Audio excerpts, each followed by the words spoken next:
नमस्कार, बहुत स्वागत है आपका। आप देख रहे हैं आपकी आवाज और आपके साथ मैं हूं आसिफ शेख। आपकी आवाज में आज बात एमपी की सियासी जंग में ऑडियो और वीडियो वाले वायरल हथियारों की। एमपी की सियासत में हर गुजरते दिन के साथ आजकल कोई ना कोई नया ऑडियो या वीडियो सामने आ रहा है। मौका 24 सीटों पर उपचुनाव का है। यही वजह है कि सियासी दल अपनी लकीर बड़ी करने और दूसरे की छोटी करने में कोई कसर नहीं छोड़ रहे। एक दिन पहले सियासी गलियारों में सीएम शिवराज का एक वीडियो वायरल हुआ। वायरल वीडियो में सियासत में बवाल मचा दिया। बीजेपी ने दिग्विजय को वीडियो वायरल करने पर आड़े हाथों ले लिया, तो वहीं कांग्रेस ने इस पर सरकार को ही कटघरे में खड़ा कर दिया।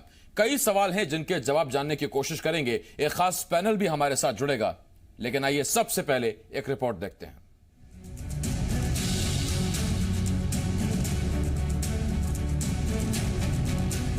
एमपी में सियासी जंग आजकल ऑडियो और वीडियो के दम पर लड़ी जा रही है। इंदौर के सांवेर से सामने आई सीएम की वीडियो के बाद कांग्रेस ने एक बार फिर एक वीडियो के जरिए सीएम को घेरने की कोशिश की, मगर इस बार कथित वीडियो के जरिए शिवराज को घेरने का दांव कांग्रेस पर उल्टा पड़ गया। बीजेपी के मुताबिक पूर्व सीएम दिग्विजय सिंह ने एडिटेड वीडियो की बिना सच्चाई जाने सीएम के चरित्र हनन की कोशिश की। वीडियो सामने आया तो बवाल मच गया। बीजेपी कार्यकर्ता सड़क से लेकर थाने पर जमा हो गए। दिग्गी के पुतले फूंके जाने लगे।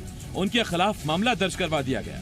सीएम शिवराज ने वीडियो पर दिग्विजय को घेरते हुए उन्हें इंटरनेशनल झूठे होने की उपाधि दे दी, तो दूसरी तरफ दिग्गी ने इस मामले में भी सरकार और शिवराज को घेरने का जरिया ढूंढ ही निकाला। देखिए, दिग्विजय सिंह इंटरनेशनल झूठे हैं। ऐसा झूठ बोलने वाला आदमी हमने कभी नहीं देखा।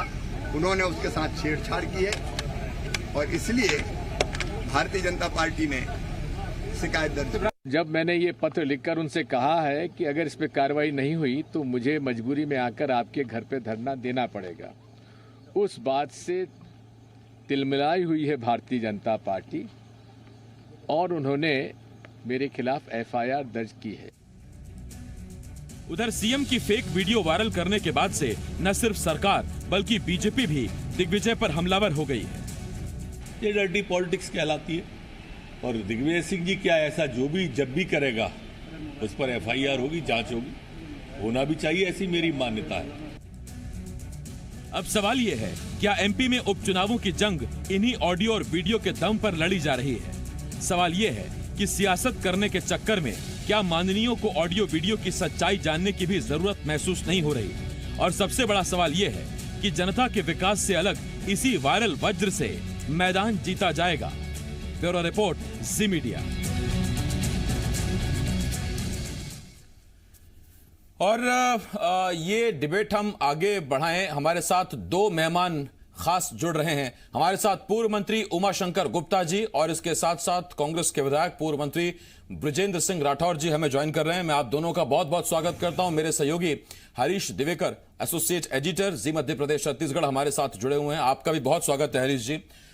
लेकिन पहला सवाल पूछूं उससे पहले दो अहम अपडेट इस वक्त आ रही हैं। पहला ये कि कांग्रेस के सांसद वरिष्ठ नेता विवेक तनखा साहब ने अभी एक ट्वीट किया। उन्होंने एक ट्वीट के जरिए यह बताया कि सुशांत सिंह राजपूत को जब राहुल गांधी उनके निधन पर संवेदना प्रकट करते हैं, दुख जाहिर करते हैं, तो उनके ट्वीट को किस तरह से बदल दिया जाता है। राहुल गांधी लिखते हैं कि एक युवा एक्टर बहुत जल्द चला गया, उसे बदलकर वहां पर क्रिकेटर लिख दिया जाता है। इस ट्वीट के साथ छेड़छाड़ करने वाले के खिलाफ कब कार्रवाई होगी, ये विवेक तनखा सवाल पूछ रहे हैं।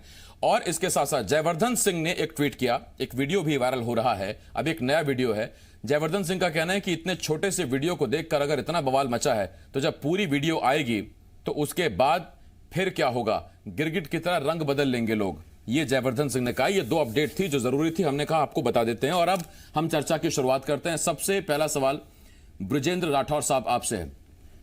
बृजेंद्र जी, उपचुनाव है, उपचुनाव के नतीजे मध्य प्रदेश की सत्ता का चेहरा भी साफ कर देंगे, ये भी ठीक है, लेकिन ऐसे में क्या इस सियासी आपाधापी में, जल्दबाजी में इतने बड़े कद के नेताओं को यह जानना जरूरी नहीं है कि वीडियो जो हम आगे रीट्वीट कर रहे हैं या बढ़ा रहे हैं उसमें कितनी सच्चाई है? कहीं ये किसी के चरित्र हनन की कोशिश साबित ना हो जाए। देखिए, सवाल चरित्र हनन का नहीं है।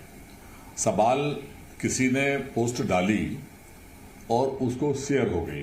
ये बात ठीक है कि उसको थोड़ा देख लेना चाहिए था, मैं आपकी बात को मानता हूं। लेकिन इसके अलावा जैसे अभी ट्वीट आपने कहा विवेक तनखा जी का है, क्या वो बात उसकी एफआईआर नहीं होनी चाहिए? इसके पहले राहुल गांधी जी के बारे में आलू और सोने की बात आई थी, किसने की थी आप सबको मालूम है। क्या ये बात नहीं होनी चाहिए? लेकिन मध्य प्रदेश में जिस अनैतिक तरीके से धोखेबाजी से पैसे का लेन देन करके इस सरकार को गिराया गया, जो जनहितैषी सरकार 5 साल के लिए लोगों ने चुनी थी, इन लोगों ने गलत तरीके से उसको हटाया। उससे ध्यान हटाने के लिए ये सारी बातें हो रही हैं। दिग्विजय सिंह जी कोई छोटे कद के नेता नहीं है। आप सब जानते हैं कि वो हमेशा गरीबों की आवाज को बुलंद करते हैं और भारतीय जनता पार्टी के खिलाफ पूरी दमदारी से अपनी बात को रखते हैं। और वही कारण है कि जब उन्होंने बुधनी में उनके मुख्यमंत्री जी के क्षेत्र में आदिवासियों की बात को रखा और उन्होंने लिखा कि जो है वो आदिवासियों के साथ न्याय आप कराइए, वरना मैं आपके दरवाजे पर धरने पर बैठूंगा। यही सारी बौखलाहट है। और अभी मैं देख रहा था, मुख्यमंत्री जी ने कहा कि इंटरनेशनल झूठे, तो मैं तो कहता हूं शिवराज सिंह जी इंटरनेशनल झूठों के सरदार, क्योंकि उन्होंने कहा था कि 15 लाख रुपए जो केंद्र से आएंगे वो हम खाते में डलवाने का काम करेंगे। उन्होंने कहा था कि हमारी बहनें और भांजियां अगर ये शराब बंदी नहीं होगी तो मैं इनके खिलाफ डंडा लेकर खड़े होकर जो है विरोध करूंगा मध्य प्रदेश में। और बड़े दुर्भाग्य के साथ, मुझे तकलीफ के साथ इस बात को कहना पड़ता है, वही मुख्यमंत्री जी हैं जिन्होंने मध्य प्रदेश में इस बात का आदेश दिया कि अब जो है जो महिलाएं हमारी कर्मचारी अधिकारी हैं, जो महिलाएं हैं, वो शराब की दुकानों पर बैठेंगी। जो बच्चों का चरित्र निर्माण करने वाले हमारे शिक्षक हैं, वो जो है शराब की दुकानों पर बैठेंगे। तो इससे बड़ा झूठ, इससे बड़ा फरेब कोई हो नहीं सकता। एक तरफ आप इतनी सी बात की एफआईआर करने की बात करते हैं, दूसरी तरफ आज सागर में सोशल डिस्टेंसिंग की धज्जियां उड़ी, इंदौर में सोशल डिस्टेंसिंग की धज्जियां उड़ी, और आज जब धरना प्रदर्शन पर रोक है तो मैं आपसे ही पूछता हूं कि ये यहां पर जो पुतला ले जाने की बात हुई, क्या उसकी एफआईआर हुई है? क्या सागर की एफआईआर हो चुकी है? क्या इंदौर में जो है वो कार्रवाई हो चुकी है? तो ये जो दोतरफी काम भारतीय जनता पार्टी करने का प्रयास कर रही है, ये बहुत गलत है। गजेंद्र जी, ये तो सवाल हमने कल ही पूछ लिया था अपने डिबेट में। इसी वक्त हमारे साथ कांग्रेस के मेहमान थे, उनसे हमने पूछा था कि सुदर्शन गुप्ता पर तो कार्रवाई हो गई इंदौर में, लेकिन गोविंद राजपूत पर कार्रवाई कब होगी? जी ब्रजेंद्र जी। नहीं, मैं आपसे पूछ रहा हूं कि अगर गुप्ता जी के ऊपर कार्रवाई हो गई है तो जीतू पटवारी पर कार्रवाई क्यों होनी चाहिए थी? वो तो सोशल डिस्टेंसिंग से दूर थे। तो ये जो तरीका, जो अपना जो परंपरा जो बनाने का काम कर रहे हैं, आसमान पर कितने भी आप पत्थर फेंकने का काम करोगे, लेकिन ये आप भूल जाते हो कि वो पत्थर नीचे किसी न किसी आपके कार्यकर्ता के सिर पर ही गिरेगा।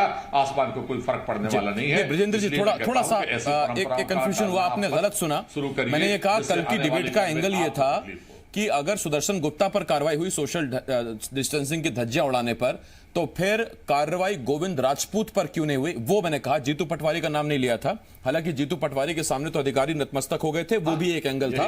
मैं ब्रजेंद्र जी लौटता हूं उस पर आपके पास। मैं भी आसिफ जी यही बात कह रहा हूं। ब्रजेंद्र जी मैं लौट रहा हूं आपके पास। उमा शंकर जी से जरा मैं इसका एक जवाब ले लूं, फिर मैं आता हूं आपके पास। उमा शंकर जी, मैं आपके पास आ रहा हूं। आज जो आपको दर्द हुआ, दुख हुआ कि शिवराज सिंह चौहान का चरित्र हरण करने की कोशिश की गई, गलत तरीकों से भ्रामक जानकारी देकर, कांग्रेस का यह कहना है कि राहुल गांधी इस दंश को बहुत पहले से झेल रहे हैं और कई ऐसे वीडियोस, कई ऐसे ट्वीट उनके जानबूझकर बिगाड़ दिए गए, उनकी छवि खराब करने की कोशिश की गई। लेकिन अब आपको दर्द हो रहा है कि हां, चरित्र हनन क्या होता है। अब आपको समझ में आ रहा है कि राहुल गांधी के साथ अब तक क्या हो रहा था। देखिए आसिफ जी, कहीं भी किसी के खिलाफ गलत हो रहा तो एफआईआर करें ना, किसने रोका है? हम इसको मना तो नहीं कर रहे, लेकिन आप जानबूझकर मैं कह रहा हूं, दिग्विजय सिंह जी इतने कम कद के नेता नहीं है, ब्रजेंद्र सिंह जी जो बात कह रहे थे। और दूसरी बात यह कि मैं एक निवेदन ये करना चाहता हूं आसिफ जी कि डिबेट का विषय कुछ भी हो, हमारे पूर्व मंत्रीगण, इनका सब दर्द झलक ही जाता है सरकार जाने का, वो पीड़ा मैं समझ सकता हूँ। सवाल ये है कि आखिर ये वीडियो, अगर जैसा कहा जा रहा है कि दिग्विजय सिंह जी बुधनी गए, वहाँ आदिवासियों की चिंता की और पत्र लिखा और धरना देंगे इसलिए बौखला गए, तो क्या शिवराज सिंह जी ने उनसे कहा था कि आप वीडियो वायरल कर दीजिए, हम आप पर कार्रवाई करेंगे, आपकी आलोचना करेंगे? बीजेपी के किसी नेता ने कहा था क्या? आप आखिर इतने बड़े नेता हैं, आप क्या कर रहे हैं? इसका क्या असर होगा? इसका तो मतलब है कि सब आपके आपाधापी में चलता है, जो आ गया वो भेज दिया। अगर यही इस स्तर के नेता कर रहे हैं तो फिर तो भगवान ही मालिक है कि आखिर क्या होगा। और इस प्रकार का एक अनर्गल तथ्यहीन बात करने वाले आपने वीडियो वायरल कर दिया, और जब बात सामने आई तो आपने हटा लिया, और अगर उस पर कार्रवाई हो रही तो आप घबरा क्यों रहे हैं? जांच हो जाने दीजिए। और जो बाकी बातें हो रही कि अगर कहीं भी वीडियो ऑडियो कहीं किसी ने गड़बड़ की है तो उसके खिलाफ भी एफआईआर करिए। उमा जी, अब देखिए सरकार जानने का गम ये जो राजनीति तब ज्यादा और गहरा हो जाता है, या वो जख्म तब और ज्यादा हरा हो जाता है जब डिबेट में सामने उमा जी बैठे हों, जो पूरा मोर्चा संभाले हुए थे बेंगलुरु में कांग्रेस के विधायकों के साथ। तो आपको देख के थोड़ा सा ब्रजेंद्र जी फिर वो जख्म हरे हो गए। ब्रजेंद्र जी मैं लौट रहा हूं आपके पास, उमा जी आपके पास भी लौट रहा हूं, हरीश जी आपके पास आ रहा हूं। अब देखिए ठीक है, मुस्कुराने का मौका है, जाहिर बात है उमा जी को पूरी कवानती सीनियर लीडर थे, ब्रजेंद्र जी भुक्तभोगी हैं, जानते हैं उन चीजों को बेहतर। हरीश जी आपके पास लौट रहा हूं। मेरे मित्र हैं। हाँ उमा जी आ रहा हूं मैं आपके पास। अब देखिए जो है सो है सर, अब उसमें हमने भी कैमरे में सबसे पहले दिखाया था, मैंने आपको पीछे से पहचान लिया था सर।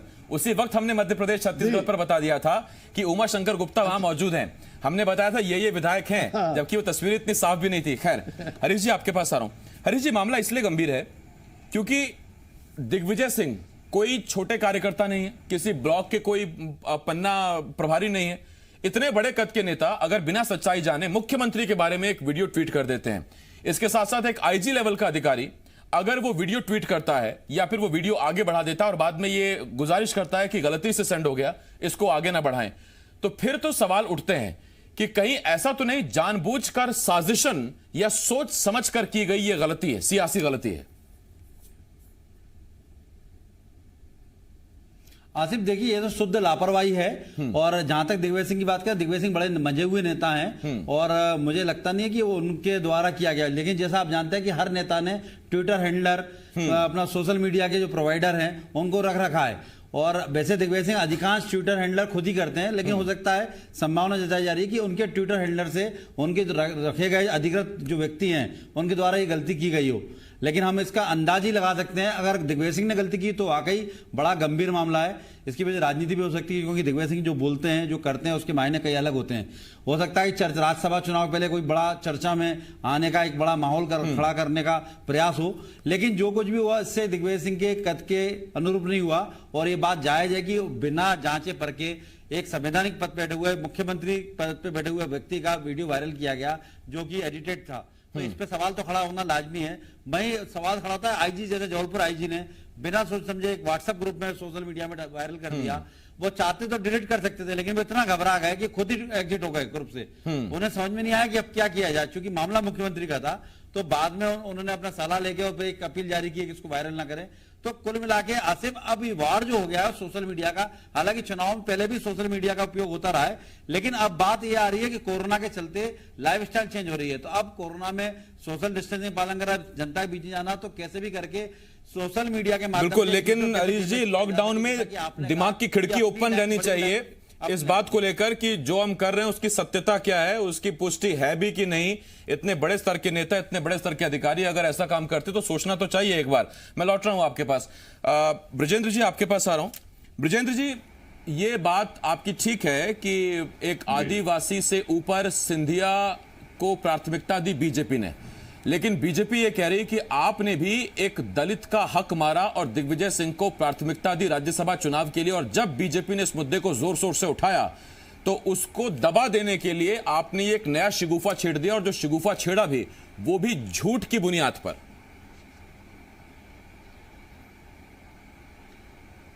देखिए, भारतीय जनता पार्टी के जो लोग हैं बिल्कुल सरासर झूठ बोल रहे हैं।